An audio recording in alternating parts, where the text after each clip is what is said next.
এসব হচ্ছেটা কি? হঠাৎ এসব কি শুরু হলো? ও কি এতক্ষণ সত্যি বলছিল? আমরাই ওকে বুঝতে ভুল করেছি। তোলো তোলো, আমাকে একটু তোলো দেখি।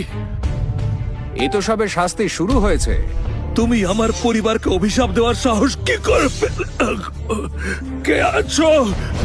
একে এক্ষুনি মেরে ফেলো, কোনোভাবেই যেন বেঁচে না থাকে।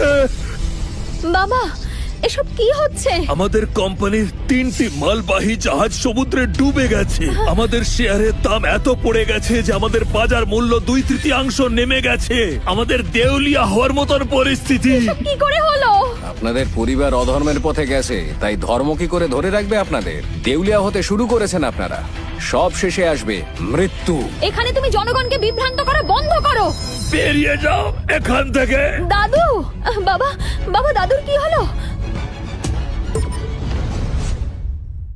কি হলো? আমার খুব শরীর খারাপ করছে, আর উঠতে পারছি না। কেউ ডাক্তার ডাকো।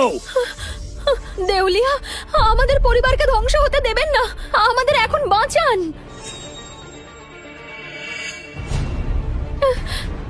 কেউ আতঙ্কিত হবেন না। অন্তত আমাদের এখনো অনেকগুলো অর্ডার বাকি আছে, আর যতদিন সেগুলো আছে ততদিন যাই হয়ে যাক না কেন, আমরা দেউলিয়া হতে পারি না। আপনারা ভাগ্যবান। আমি প্রার্থনা করব, আপনাদের গ্রুপে 10 বিলিয়ন অর্ডার তো চলে গেছে, কোনো কিছুই আপনাদের ধরে রাখতে পারবে না। এই কি হচ্ছে কি এখানে? তুমি এসে গেছো? দেখো না, এই শয়তান লোকটা আমাকে বিয়ে করার জন্য কি সব আজে বাজে কথা বলছে। আমি ওকে প্রত্যাখ্যান করেছি, কিন্তু তারপরে ও শুধু অভিশাপ দিয়ে চলেছে। তোমাকে এর বিচার করতেই হবে। তুমি চিন্তা করো না, আমি সব বুঝে নিচ্ছি। তুমি কে ভাই? তুমি কি আমাকে চেনো? তোমার বক্তব্যটা কি?